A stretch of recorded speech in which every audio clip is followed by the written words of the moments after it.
హొయల కన్నా సెలయేటి లయల కన్నా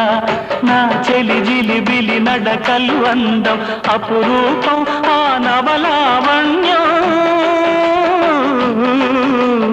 అపురూపం ఆ నవలావణ్యం అది నా మదిలో చెదరని స్వప్నం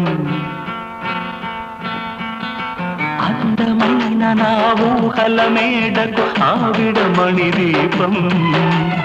అంది అందని నాశలకు ఆమె ప్రతిరూపం